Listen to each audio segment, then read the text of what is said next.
It's not so easy, and actually sometimes we just lose ourselves and we don't get anywhere. And how many times we've seen people say, I've stopped discussing because there's no way I can make my point through. So that's the first reason why it's important. The second thing is, when you look at influencing with impact, actually there's a bit of a contradiction in the word itself, because we look at it from the positive perspective. I want to influence positively with impact, making some effect on the people. So we assume that what we have to sell is actually pretty positive, but actually can actually work both ways. And therefore, there is a lot of discussion, which actually was raised in the Facebook discussion that coming from you guys, that there is a question with the link between and connection between what influencing means versus what manipulating means versus what convincing means. And all those words are kind of getting a bit confused, and we're not sure exactly how to play with it, right? So does it mean to have an impact?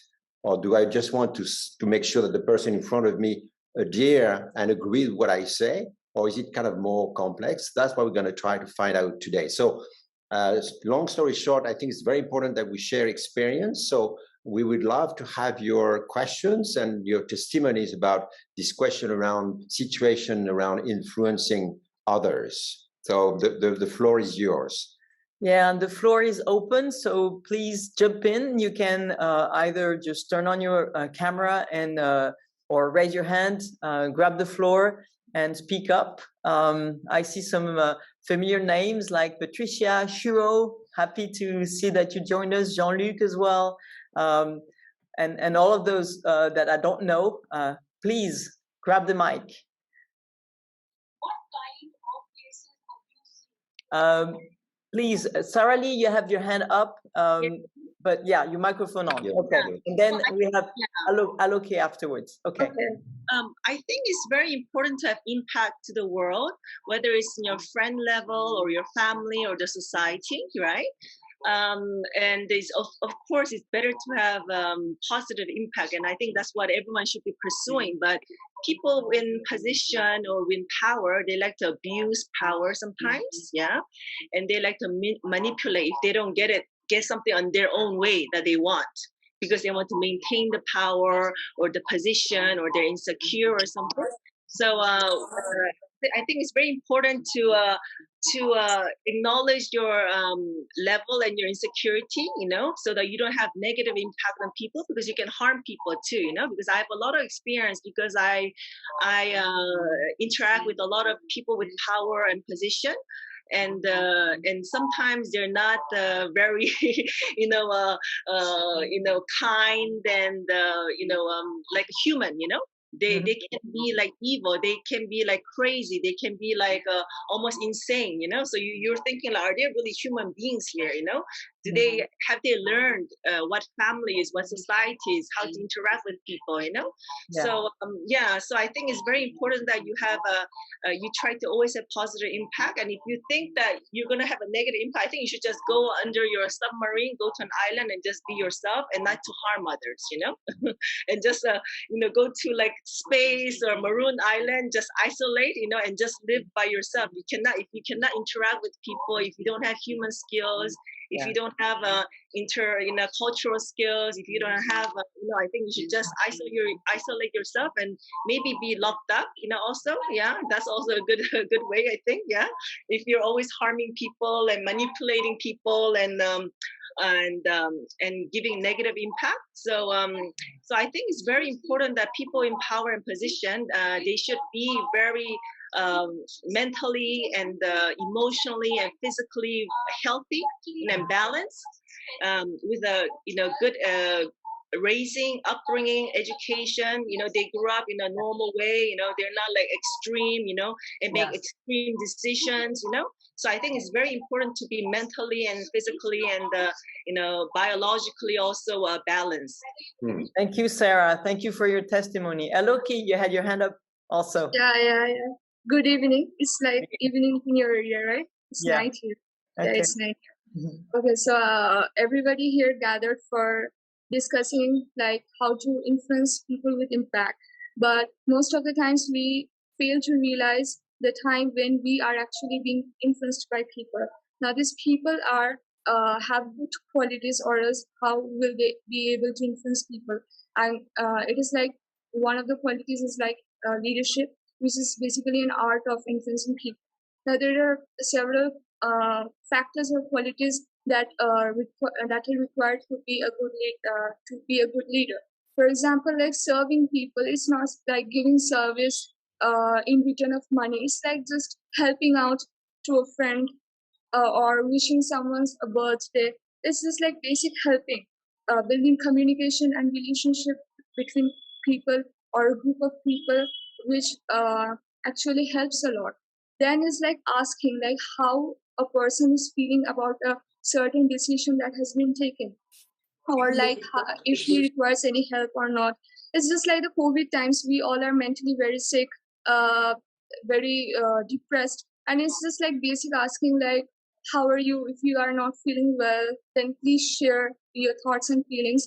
So it helps a lot in building communication, and it is a vital part in relationship. It's just like respecting with whom you're working. And lastly but not the least is just like appreciating someone in public, and detecting some points which are actually flaws in order to be improved in the future. That is to be done privately, because if the reverse happens, it may hurt an individual, maybe your friend or an office colleague or someone with whom you deal professionally. So all these things are basically required to be a good leader, and lastly, a good influencer. So that's what I have to say. Thank you, Thank 𝐓𝐴. you. Anyone wants to react first before we say anything? I think you raised both actually a very interesting question. One is related to power. When you have in front of us somebody with power or not the same status, influencing becomes a very interesting challenge, because not only we have a question about ideas, but it's just the position that actually makes us feel comfortable or not comfortable in trying to influence. So I think there is an element of posture that we need to have vis-a-vis the person in front of us. And the second testimony about what is my intention when I look at people, and this capacity we have to support and to help people in front of us by being a good listener, open, and really be supportive but in a positive way for the person and not for ourselves. Now, I would like to be a bit provocative here, and I completely agree that the element that you raise are actually the constituency of a good leadership. There's also this element of when you want to influence, there's also something you want to mobilize people, you want to drive them to somewhere. And by doing this, you have your own agenda, and therefore you want to sort of push that in some ways. Now, you can put that very kind of autocratically and say, we're going to do it, whatever you think, which of course is not exactly the subject of today, but there's also many other ways of having people following you or mobilizing you, etc. And there's a real question around, is my influence to these people right, fair, or is it not right? And I think there's a question around the border are actually pretty thin to understand, whether I want to push too much or whether I'm actually engaging people to be part of the journey I would like to trace. So that gives a bit of perspective. Thank you very much. Yeah. Yeah, Tara? Hi there. I hope you can hear me. Yes. Yeah, you can. Hi. Just it's slightly in response to 𝐴𝐿 𝐴𝐼. I'm sorry if I get the pronunciation of your name wrong. And also to kind of play devil's advocate a little bit. I just wanted to make 2 points, really. One is that there's been a lot of mention of leadership, but and of course being able to convince and persuade is a big part of being a successful leader. But the reality is that most of us, most of the time in our working lives, will be followers, actually, and it's just as important to, certainly in my experience anyway, to be able to convince someone to whom you're reporting of what could be a better way to go, a better direction, a better idea, or even just to hear somebody else out who maybe they might not have taken notice of, but you're the one that could kind of shine a spotlight on that person's voice. And actually, most of the time in our working lives, we're not going to be the CEO and the only one that's responsible for everything. Most of the time, we're going to actually also be followers. And I think that those convincing skills are equally as important in those roles as well. Yeah, Tara, you're raising a very important point, and I would like to jump in because the angle that we take on leadership is not that the leader as a status perspective, but relational leadership. And what you're touching on, which is very important, is that you can be a leader. So it's not a question of being a leader or a follower. It's a question of engaging in mobilizing energy of yourself and others. So, for example, peer-to-peer leadership is also being convinced and having some objectives that you can share with others, and jointly you can work together towards achieving those goals. So it's those shared goals that you define as a common objective, something that you share, or a shared sense of purpose that drives your energy towards a certain goal. Is not only a question of whether you are following someone or leading someone.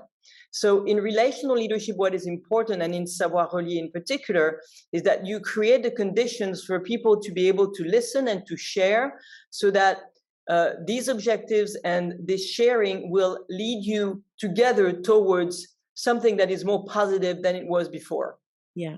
And that perspective is very important to have in mind, that leadership is not being the CEO of a company. Leadership is taking the lead on a project, on something you'd like to achieve for the better good, and not just for yourself.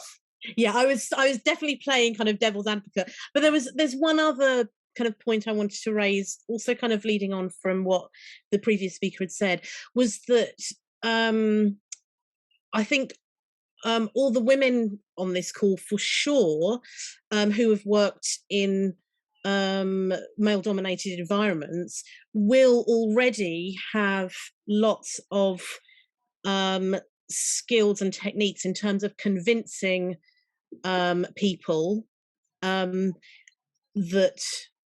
convincing people in a certain direction. And it's just sometimes those as women, we don't always know what name to put on those techniques, or quite have an awareness of exactly how we're using them all the time. And we kind of adapt them to the people that we're working with, but quite often it can be a difficult environment to work with if you're working in a very male-dominated environment. And so you kind of develop these techniques naturally, but actually it's so much better to kind of know, well, what is it that I'm doing, analyzing it and thinking, how does this work, and how can I make this work not just in an ad hoc way, but how can I actively use these techniques in a more kind of proactive way? Yeah. Ray, raise your hand. Sorry, Tara. We're trying to give the floor to as many people as possible, keeping in mind that these discussions are very broad and there's so much to say that not everyone will be able to speak. Ray, you raised your hand. Yes, thank you very much. I just realized, and I just articulate this in my mind while I was hearing you. I realized that before I take the Savoir-Relier approach of leadership, it was exhausting for me, because I was always trying to come up with the right answer for everybody to see how we can get to a certain place or a certain destination. And now I realize that it has to do more with listening and just pointing a direction, and the people in my team will come with the answers and they will solve by themselves. And it's so much easier. I don't have to convince them, just to point the direction and to agree that we are going in that direction. So it's I just articulate that right now, because suddenly I feel like I'm relieved with all the pressure of giving every time the right answer for everyone. So it's easier with this approach, for me at least. Thank you, Ray. Thank you for sharing. I think just add something for those who actually practice the Savoir-Relier protocol. There's maybe an answer that to actually be also an answer to Tara about the techniques, the communication technique we use, sometimes in a kind of manipulative way, which of course is a problem. So we'd like to learn all of them so we know the trick or something. Now, what we try to push, and this question of listening is absolutely critical. When you have in front of you somebody you want to influence, at least get into a communication, there is two aspects of it. One is the technique of communication, so appropriate communication skills. And the second one is the posture you're going to have. What is your intention? What do you want to achieve? What is your target and your objective? And in those elements, the posture is something that belongs to you, ethical, what do you want to do, your philosophy vis-a-vis management. The technicality of that is a bit different. And just to give you one example that we've come across a lot with some of our students is this question around if you have in front of you somebody who is too strong, say, so whether the position is kind of very assertive or sometimes the power is there to sort of smash us a bit. There is a posture which is actually back to this question around listening, which sometimes is an excellent way of putting the level, sort of even, right? So you kind of go down the ladder and you try to push the person to get to some kind of rules of the game. And one of the aspects of it, and it will be very short, is this question around you have to go where the person is. Sometimes when we try to debate with someone, we stay in our garden and we say, I'm right with the idea I have, but also with the tool I'm going to use and my communication skills. We tend not to go to the other garden and say, what's going on there? And if you try to get there, questioning being the absolute source of that quest, then you can start understanding where the person is coming from, where is those value coming from, these positions, and then the conversation should start. And then the influencing can be actually good. But if you don't get on that start, it will just be a fight that will actually get nowhere. So that might be a sort of way of addressing this question of power and positioning of different partners. Yeah, I agree with you. You always have to know your counterparty, where he's coming from, and what his ideas and objectives are, to be able to communicate and relate and compete or fight with him. And then concerning on Tara's point on the gender equality and working in male-dominated environments, I work mainly in banking, and my business is mainly with male also. So when I meet the opposite sex, usually they already look down on me a little bit because I'm a woman, and also because I look younger than my age. I'm mid-40s, but I still look like 20. So people think they already put me down. So when they first meet me, so I have to tell them how old I am, and then when you start talking business, or if you're in a company, when I was working in the bank in organization, you always had to double up perform the guys, so that they respect you. And then because finance is all about numbers and performing, so if you perform and if you deliver, they do respect you. So but it's very difficult. But the woman, they have to work double hard, Yeah. And yeah. Sarah, Yeah. Shu wanted to speak. Yeah, There's Shu, absolutely. and I want to say hello to Okay. Angelo also. Yes, well, first I really want to say hello because it's really cool to see both of you, Philippe and Valerie, and I'm really, really happy. I'm a bit new to this organization, and I'm happy to see the discussion is very lively and everyone is bringing the topic, the ideas. Maybe I can. There are a lot of points I think I can touch on. First, I think I could be a example of the wrong way. I remember when I was first joining the certificate with the Savoir-Relier, I was the one who was, because I work on the sustainability dimension, so I try to convince everyone we have to contribute to this mindset. We have to change a lot of way of doing business. So I remember I was very pushy at the beginning. And it was there was some tension within even the working group and with the classmates.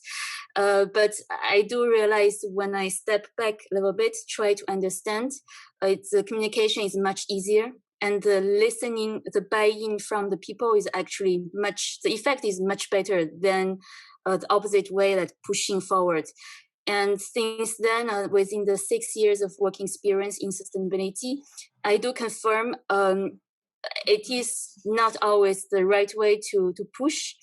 Very often I'm still learning. I have to say, I have to control myself to push more, because I always want to do more things, and to hold myself back, trying to listen more, and to put myself in the mindset of the other parts, and try to not to convince, it's more to combine and find the common points of their working agenda with the sustainability agenda. And there's always a connecting point, because sustainability is not conflicting with other topic.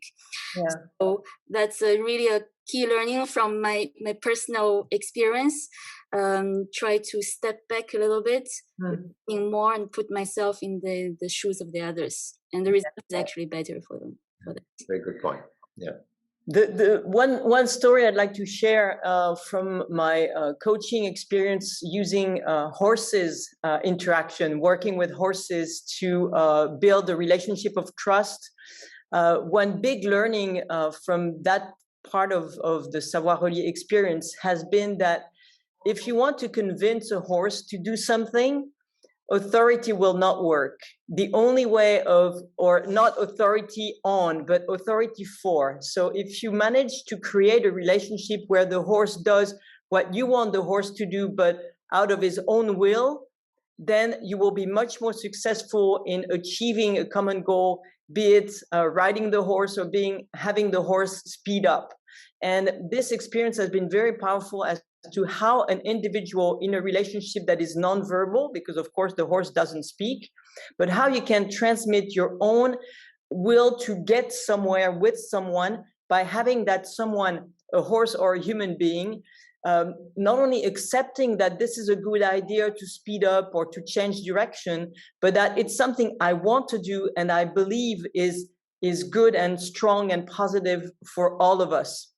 And that's where I think, as far as influence is concerned and having an impact, the more likely you are to observe, as you said, Shuo, take a step back, listen, and give a chance for people to express themselves and find that direction that you set for themselves. So your main goal, and I always say that as far as leadership is concerned, is that your main goal as a leader is to create the conditions for everyone to give the best at where you want them to go. So point in the direction, as Ray was saying, and then creating those conditions so that everyone can jointly, because of course you're surrounded by teams, not just one individual, but teams. You want all of them to join forces to get in that direction, even when, and it's necessary, when people think differently, when people see things differently. But by creating those conditions where dialogue is possible, where people take that step forward, where everyone can find their own place and go in the same direction, you will achieve much more wisely and more effectively and efficiently your common goals. So that's very important to think about, and to have that posture of questioning and opening and getting to where the others are. So who is next now that I've spoken way too much? We have just about 4 minutes to go, and we'd be happy to hear further, at least a question or a comment from some of you.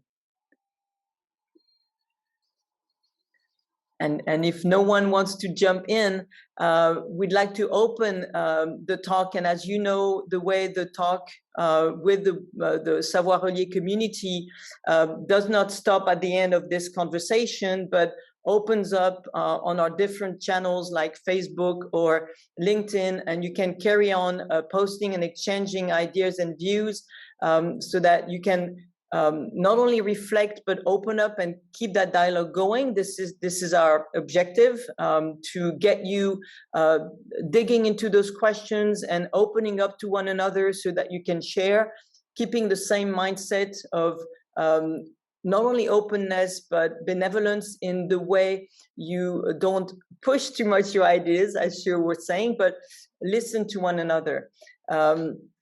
By way of also sharing new information, you can go to our brand new website, and I want to take this opportunity to thank Camila and Camille, who are with us this evening, for doing all that great work and launching our new website on savoir-relier.com, savoir-relier.com, so that you can go and see all the new developments that we have put online for you to keep pursuing those exercises and the experience that you may have had through different courses or seminars that you may have joined, leadership certificate, or in some companies where I had the chance and opportunity to share and to drive with Philip those ideas and those approaches for better leaderships, better interaction, and better human interaction, which is, as Sarah was saying, if we have better human beings that are more open and more able to foster this atmosphere of sharing and listening, we're bound to be in a better world.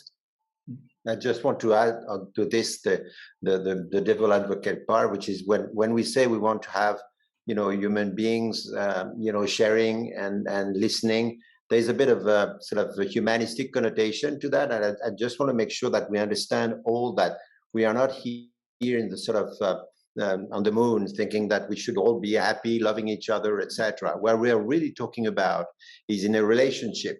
You can actually disagree. You can really fight for your ideas. You can actually be in disagreement. By the way, disagreement is actually the source of innovation, creativity, and dialogue. So we are certainly not here to say, calm down, etc. No, you can actually voice, you can actually keep your personality. One thing, though, which is very important, you can do that as far as you want, as long as you don't get into the pitfall of judgment,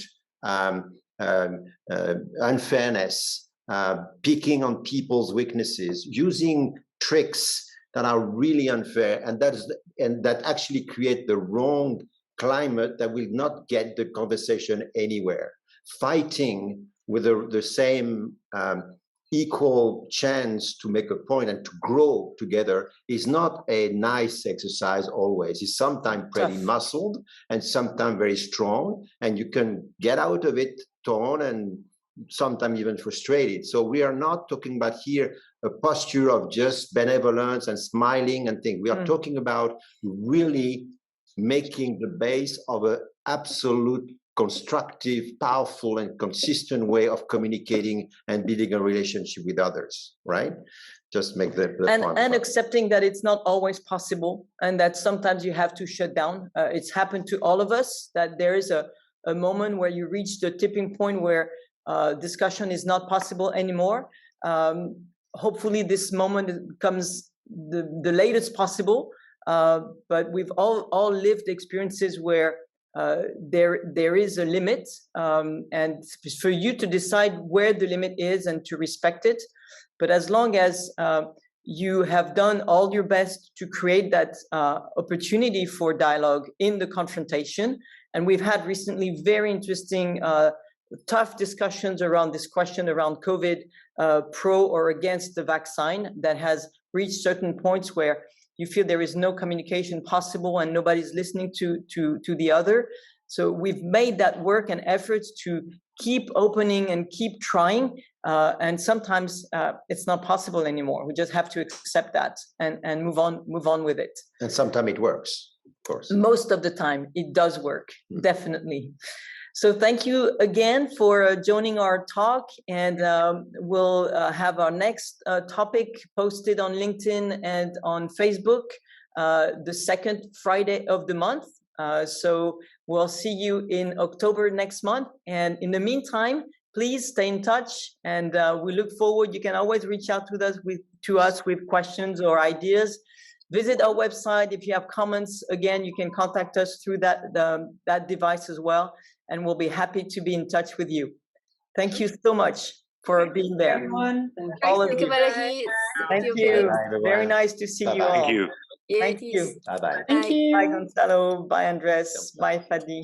Bye, everyone. Hi, Valerie. And yeah, Philip. Bye.